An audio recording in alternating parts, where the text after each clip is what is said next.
ഇപ്പം മമ്മൂട്ടി എന്ന പ്രയോഗവും മമ്മൂക്ക എന്നുള്ള പ്രയോഗവും സുരേഷ് ഗോപി മാറ്റി എന്നാണ് കേൾവിക്കാരൊക്കെ പറയുന്നത്. വീട്ടിൽ ചെല്ലുമ്പോൾ ഇദ്ദേഹം പറയുന്ന വാക്കുകളിലൊന്നും മമ്മൂക്ക എന്നില്ല, വേറെ ചില വാക്കുകളാണ്. അത് എൻ്റെ മാന്യത കൊണ്ട് ഞാൻ ഇവിടെ പറയുന്നില്ല. നമ്മുടെ സുരേഷ് ഗോപിക്ക് മമ്മൂട്ടി എന്നാൽ ഇപ്പോൾ അർത്ഥചതുർത്ഥി കണ്ടതുപോലെയാണ്. ഇല്ലാന്നൊക്കെ ചിലപ്പോൾ മമ്മൂട്ടി പറയും, സുരേഷ് ഗോപി പറയും. ചുവപ്പ് കണ്ട കാളയെ പോലെയാണ്. മമ്മൂട്ടി എന്ന പേര് കേട്ടാൽ ഇദ്ദേഹം ക്ഷിപ്രകോപിയാവും. ഗൾഫ് റൈറ്റ് ഇല്ലാത്ത, സാറ്റലൈറ്റ് വാല്യൂ ഇല്ലാത്ത, ഇന്ത്യൻ റൈറ്റ്സ് വേണ്ടാത്ത, OTT-കാർക്ക് ഒട്ടും വേണ്ടാത്ത നായകന്മാരിൽ ഒരാളാണ് ഇപ്പോൾ സുരേഷ് ഗോപി. കുറേ കാലമായിട്ട് അയാൾ പോകാൻ ഇറങ്ങുമ്പോൾ അദ്ദേഹം ചോദിക്കുന്നൊരു ചോദ്യം, മമ്മൂട്ടി വാങ്ങുന്ന ശമ്പളം പറഞ്ഞു. ഹലോ, നമസ്കാരം പ്രിയമുള്ളവരെ, എല്ലാവർക്കും പുതിയൊരു വീഡിയോയിലേക്ക് സ്വാഗതം. പ്രിയമുള്ളവരെ, ഞാൻ ഇന്ന് കൊണ്ടുവന്നിരിക്കുന്ന ടോപ്പിക്ക് മറ്റൊന്നുമല്ല, നമ്മുടെ സുരേഷ് ഗോപി മമ്മൂട്ടിയെ വിളിക്കുന്ന ചില വാക്കുകൾ. എല്ലാവരും ഇക്കാന്ന് വിളിക്കുന്ന സമയത്ത് ആരും കേൾക്കാത്തപ്പം മമ്മൂട്ടിയെ സുരേഷ് ഗോപി വിളിക്കുന്നത് മറ്റു പലതാണ്. അത് നമ്മുടെ ശാന്തിയുള്ള ടോക്സിനകത്ത് അദ്ദേഹം പറയുന്നത് ഞാൻ കേട്ട്. അപ്പോൾ ആ ഒരു പോർഷനാണ് നിങ്ങളുടെ മുമ്പിലേക്ക് വെക്കുന്നത്. സത്യം പറഞ്ഞു കഴിഞ്ഞാലുണ്ടല്ലോ, ഈ സുരേഷ് ഗോപി എനിക്ക് ഏറ്റവും ഇഷ്ടപ്പെട്ട ഒരു നടന്മാരിൽ ഒരാളായിരുന്നു. പണ്ടൊക്കെ എന്ത് പാവമായിരുന്നു പുള്ളി, അല്ലെങ്കിൽ ഇന്റർവ്യൂ ആണെങ്കിലും പണ്ടൊക്കെ. എന്തുകൊണ്ടാണ് അദ്ദേഹം ഇപ്പോൾ ഈ ഒരു രീതിയിലേക്ക് മാറിയത് എന്നുള്ളത് എനിക്ക് അറിഞ്ഞുകൂടാ. പിന്നെ അദ്ദേഹത്തിൻ്റെ രാഷ്ട്രീയമാണോ അതോ എന്തോ, നമുക്ക് ഒരുപാട് സത്യം പറഞ്ഞാൽ എനിക്കൊക്കെ മാനസികമായിട്ടൊരു വിഷമമുണ്ട്. കാര്യം നമ്മൾ ഇഷ്ടപ്പെടുന്ന ഒരു ആക്ടറായിരുന്നു. പഴയ സിനിമകളൊക്കെ ഉണ്ടല്ലോ, പഴയ കോമഡിയൊക്കെ ചെയ്യുന്ന ചില സിനിമകളൊക്കെ ഉണ്ടല്ലോ, അതിനകത്തൊക്കെ അടിപൊളിയായിരുന്നു പുള്ളി. ഒരു ടൈം വരെ നല്ലതുമായിരുന്നു. പക്ഷേ എന്തുകൊണ്ടോ പുള്ളി ഇപ്പം വേറെ ഒരു ലെവലിലാണ്. എന്താണ് പറയുന്നത്, എന്താണ് ചെയ്യുന്നതെന്ന് പുള്ളിക്ക് തന്നെ അറിയാൻ വയ്യാത്തൊരു രീതി.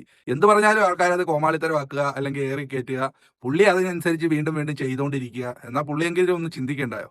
എന്തുകൊണ്ടോ പുള്ളി അങ്ങോട്ട് ഇപ്പം ഈ അടുത്തായിട്ട് വല്ലാത്തൊരു രീതിയിലേക്ക് മാറിയിരിക്കുകയാണ്.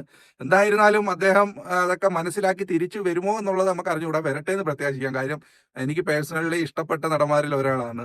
എനിക്ക് ഏറ്റവും ഇഷ്ടപ്പെട്ട കലാഭവൻ മണി, അതുപോലെ ഈ സുരേഷ് ഗോപി എന്നൊക്കെ പറയുന്നത് ഇഷ്ടപ്പെട്ട നടന്മാർ തന്നെയാണ്. അപ്പം അവരൊക്കെ അവരുടെ ഭാഗത്ത് നിന്ന് ഇങ്ങനെയൊക്കെ ഉള്ളൊരു ഇത് ഉണ്ടാകുമ്പോൾ നമുക്ക് മാനസികമായിട്ടൊരു വിഷമം എന്തായാലും ഉണ്ടാവുമല്ലോ. അപ്പം ആ ഒരു കാര്യത്തിൽ എനിക്ക് എന്തായാലും ഒരു ചെറിയ വിഷമമുണ്ട്. എന്നിരുന്നാൽ തന്നെയും അദ്ദേഹം മമ്മൂട്ടി ഇല്ലാത്തപ്പോൾ മമ്മൂട്ടിയെ കുറിച്ച് പലരോടും പറഞ്ഞ കുറച്ച് വാക്കുകളാണ് നമ്മൾ കേൾക്കുന്നത്. അപ്പോൾ നിങ്ങൾ എല്ലാവരും അവസാനം വരെ കാണുക. നമ്മുടെ ചാനൽ ഒന്ന് സപ്പോർട്ട് ചെയ്യാൻ വേണ്ടി, നമ്മളെ ഒന്ന് സപ്പോർട്ട് ചെയ്യാൻ വേണ്ടി ഒന്ന് സബ്സ്ക്രൈബ് ചെയ്യുന്ന കാര്യം പരിഗണിക്കുക. ഫേസ്ബുക്കിലാണ് കാണുന്നതെങ്കിൽ പേജ് ഒന്ന് ഫോളോ ചെയ്യുക. കൂടെ ലൈക്കും ഷെയറും കമന്റും ഹൈപ്പൂടൊക്കെ തന്ന് മാക്സിമം സപ്പോർട്ട് ചെയ്യുക. അപ്പോൾ നമുക്ക് നേരെ ആ വീഡിയോ കാണാം, അതിനുശേഷം സംസാരിക്കാം. കാര്യം എന്തൊക്കെ പറഞ്ഞാലും ശരി, എത്ര നന്നായി ക്യാമറയ്ക്ക് മുന്നിൽ സ്നേഹം കാണിച്ചാലും ശരി, നമ്മുടെ സുരേഷ് ഗോപിക്ക് മമ്മൂട്ടി എന്നാൽ ഇപ്പോൾ അർത്ഥചതുർത്ഥി കണ്ടതുപോലെയാണ്. ഇല്ലാന്നൊക്കെ ചിലപ്പോൾ മമ്മൂട്ടിയും പറയും, സുരേഷ് ഗോപിയും പറയും. ചുവപ്പ് കണ്ട കാളയെ പോലെയാണ്. മമ്മൂട്ടി എന്ന പേര് കേട്ടാൽ ഇദ്ദേഹം ക്ഷിപ്രകോപിയാവും. എന്താണ് പറയുന്നതെന്ന് അദ്ദേഹത്തിന് തന്നെ മനസ്സിലാവില്ല. ആ ദേഷ്യത്തിൻ്റെ റേഷ്യോ സുരേഷ് ഗോപിയെ ചില സിനിമകൾക്ക് ഉറപ്പിക്കാൻ പോയ ചില നിർമ്മാതാക്കളും സംവിധായകരും തന്നെ എന്നോട് പറഞ്ഞിട്ടുണ്ട്.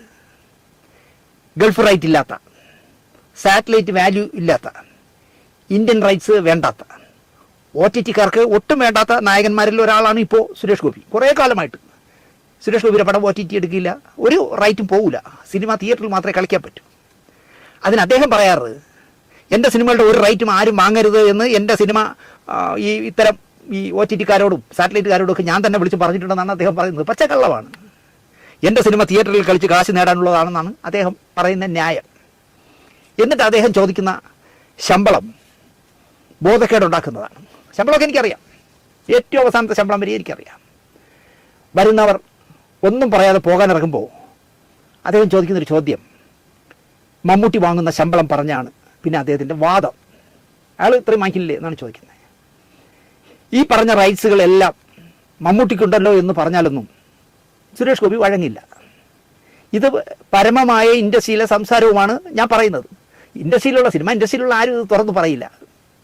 സുരേഷ് ഗോപി പണക്കണ്ടാന്നോ, സുരേഷ് ഗോപിയെ പേടിച്ചോ ഒക്കെ പറയാതിരിക്കും. ഞാനുള്ളത് പറയുകയാണ്. എനിക്ക് സുരേഷ് ഗോപിയോട് ഒരു കാര്യത്തിലും ദേഷ്യത്തിൻ്റെയും വൈരാഗ്യത്തിൻ്റെയും കാര്യമില്ല.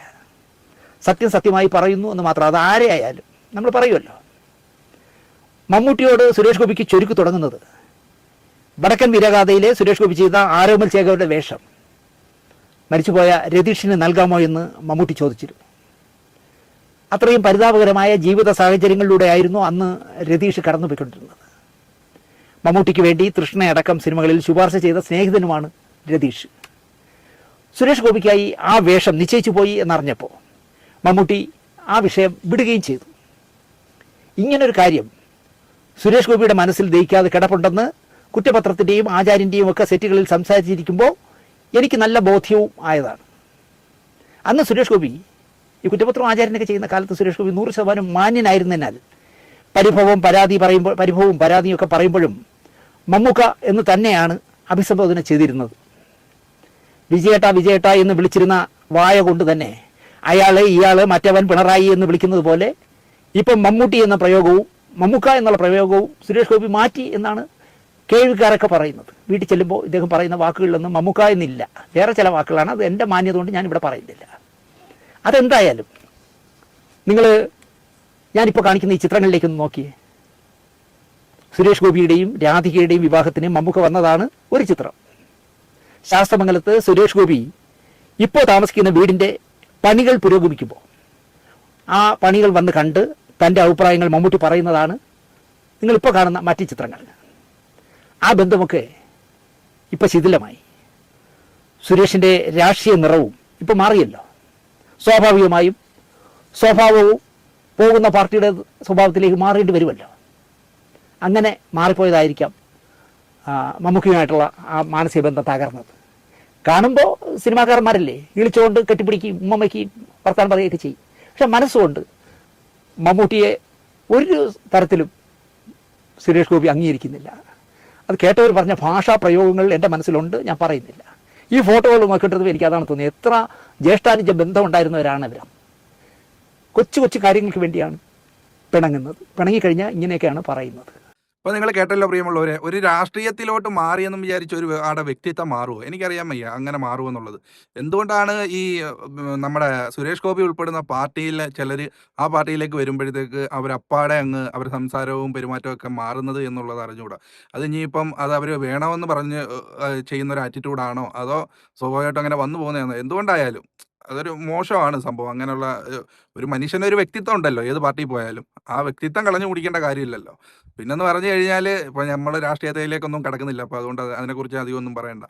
എന്തായിരുന്നാലും ഈ ജയറാം, പിന്നെ ദിലീപ്, പിന്നെ നമ്മുടെ ഈ സുരേഷ് ഗോപി, ഇവരൊക്കെ ഒരുപാട് നമുക്ക് ഇഷ്ടപ്പെടുന്ന ആൾക്കാരാണ്. കാര്യം നമ്മളൊക്കെ പണ്ട് മുതലേ അവരുടെ പടങ്ങൾ കണ്ടുവരുന്നതുകൊണ്ട് നമുക്ക് അവരൊക്കെ ഇഷ്ടമുള്ള ആക്ടേഴ്സാണ് ഇവരെല്ലാവരും. അപ്പം ഇതിനകത്ത് ഇച്ചിരിയെങ്കിലും ഇപ്പോഴെങ്കിലും നിൽക്കുന്നത് ദിലീപാണ്. ബാക്കി ജയറാം, പിന്നെ അതേപോലെ തന്നെ സുരേഷ് ഗോപി എന്നൊക്കെ പറഞ്ഞാൽ മലയാള ഇൻഡസ്ട്രിയിൽ നിന്ന് ഔട്ടായ ഒരു മട്ടമാണ്. ഇപ്പോൾ ഈ സുരേഷ് ഗോപിയുടെ കാര്യം പറഞ്ഞു കേട്ടില്ല, OTTക്കും സാറ്റലൈറ്റ് ഈ പറയുന്ന ഒരു വാല്യൂവും ഇല്ലാത്തൊരു നടനായി മാറി. അദ്ദേഹമൊക്കെ എങ്ങനെ കത്തിത്തിളങ്ങി നിന്ന ആക്ടറായിരുന്നു.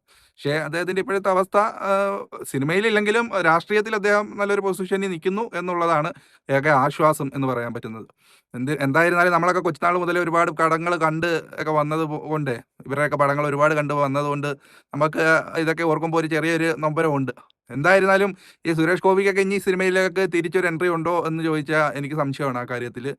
ജയറാമിന് പിന്നെ അന്യ ഭാഷയിൽ തമിഴ് തെലുങ്കൊക്കെ ഉണ്ടായതുകൊണ്ട് അദ്ദേഹം അങ്ങനെ അങ്ങ് പോകുന്നു. പിന്നെ ഇപ്പോൾ ഈ അടുത്ത് ലാശകളായിരം പറയുന്ന ഒരു പടം ഇറങ്ങി, അത് വലിയ വിജയമായില്ലെങ്കിൽ അത്യാവശ്യം കുഴപ്പമില്ലാതൊക്കെ പോകുന്നു. പിന്നെ ദിലീപാണ്. ദിലീപിൻ്റെ അറിയാലോ, ഇപ്പോൾ ഇറങ്ങിയ പടം വിജയിച്ചില്ല. ഇനി ദിലീപിനൊക്കെ പിന്നെയും ഒരു സ്പേസ് ഉണ്ട്, ഒരു നല്ല പടമായിട്ടൊക്കെ വന്നു കഴിഞ്ഞാൽ വീണ്ടും കുറച്ച് നാളുകൂടെയൊക്കെ നിൽക്കുമ്പോൾ. അപ്പോൾ എന്തായിരുന്നാലും എല്ലാവർക്കും നല്ലത് വരട്ടെ എന്ന് പറയുന്നു. സുരേഷ് ഗോപി ഇനിയെങ്കിലും മാറുമെന്ന് നമുക്ക് പ്രത്യാശിക്കാം. മാറട്ടെ ഗോപിയണ്ണ, ഒന്ന് മാറി ചിന്തിരി. നിങ്ങൾ രാഷ്ട്രീയം ഏതോ ആയിക്കൊള്ളട്ടെ, നിങ്ങളുടെ പഴയ വ്യക്തിത്വം നിങ്ങളെടുത്താണ്. എന്തായിരുന്നാലും ഈ വീഡിയോ കണ്ട എല്ലാവർക്കും നന്ദി. അപ്പോൾ നമുക്ക് വേറൊരു ടോപ്പിക്കുമായി വീണ്ടും കാണാം. അതുവരേക്കും എല്ലാവർക്കും ബൈ പറയുന്നു.